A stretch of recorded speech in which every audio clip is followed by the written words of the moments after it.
대형 반려견이 이웃에 사는 80대 주민을 물어서 중상을 입혔다 이런 얘기예요. 네, 그렇습니다. 이 피해자는 80대 노인이셨는데요. 이분이 근처 텃밭에서 나무를 캐다가 난데없이 난입한 이 대형견한테 물리셨는데 이제 뭐 허벅지와 엉덩이와 양팔 3군데를 물리셔서 뭐 상당히 좀 피해가 크셨다고 합니다. 피해가 그래 상당히 크다고 말씀하셨는데 개가 얼마나 크길래 그렇게 심각해요? 이분을 문 대형견은요, 이제 베이지안 쉽도그 그로넨달이라는 견종인데요.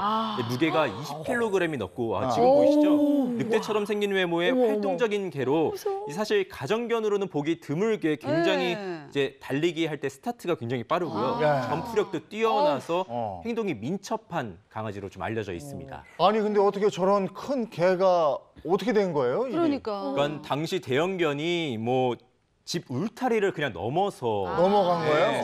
점프해서. 공격을 한 걸로 알려져 무서워. 있는데 이 당시에 뭐 목줄이나 뭐 입마개는 하지 않은 걸로 좀 파악이 그렇겠죠. 됐습니다. 네. 대부분 외출할 때는 저기 목줄하고 입마개는 네. 법에 정려돼 있지만 집에서는 무심히 그냥 예. 두거든. 우리 네, 집인데 네. 뭐 하지만 이런 때를 대상해서라도 대형견인 경우에는 꼭 실내 집 안에서라도 목줄 정도는 해주는 게 좋을 것 같아요. 네, 워낙 큰 대형견이어서 네. 그런 것 같아요. 현재 피해자의 상태는 어떤가요? 네, 피해자분은 한때 상태가 굉장히 악화돼서 중환자실에 입원을 하셨었는데요. 아유. 지금은 좀 상태가 호전이 되셔서 일반 병실에서 좀 치료 중이라고 알려졌습니다. 근데 상해를 입힌 반려견의 주인이 연예인이에요? 네, 그렇습니다. 바로 대형견의 주인이 배우 이 김민교 씨입니다. 아유. 네, 누리꾼 수사대에서 일단 지목이 됐었는데요. 이 의혹을 받던 김민교 씨는 사건 발생 후 며칠 동안은 SNS를 비공개로 전환하는 등 뭐 이렇다 할 입장을 밝히시지는 않았고 그래서 책임 회피를 한다 이런 좀 오해를 받으시기도 했습니다. 네. 뿐만 아니라 이제 이미 예능 프로그램에 나오시면서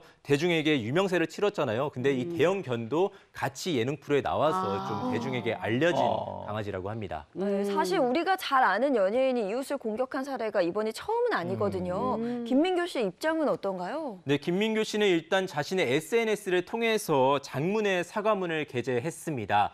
이 김민교 씨는요, 이 심려를 끼쳐드려서 죄송합니다. 그러면서 있어서는 안 될 사고가 발생하게 됐다. 견주로서 저의 책임은 당연하다고 생각합니다.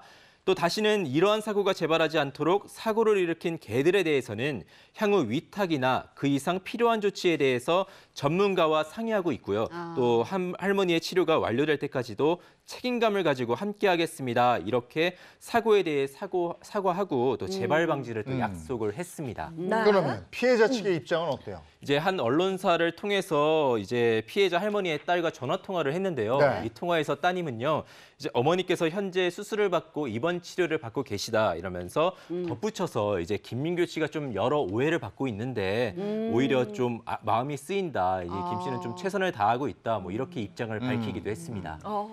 최근에 우리나라에 애견도 뭐 강아지만이 아니라 고양이도 그렇고 이런 반려견이 굉장히 많아서 특히 반려견이 천만 시대입니다. 네. 진짜 어마어마한 수기 때문에 자그마한 일이라도 좀 잘 지키는 패티켓이 필요할 것 같고요. 이게 남한테 피해를 주는 것도 중요하지만 저도 굉장히 좀 가슴 아픈 일이 있었는데 아주 작은 소형견을 키웠는데 산책하다 목줄이 약간 느슨해진 틈을 타서 그 강아지가 길가로 가다 차에 치여 죽는 상황이 있었어요. 이 패티켓은 남에게 피해도 주지 않고 우리의 아픔도 주지 않기 때문에 반드시 익혀야 될 것 같습니다.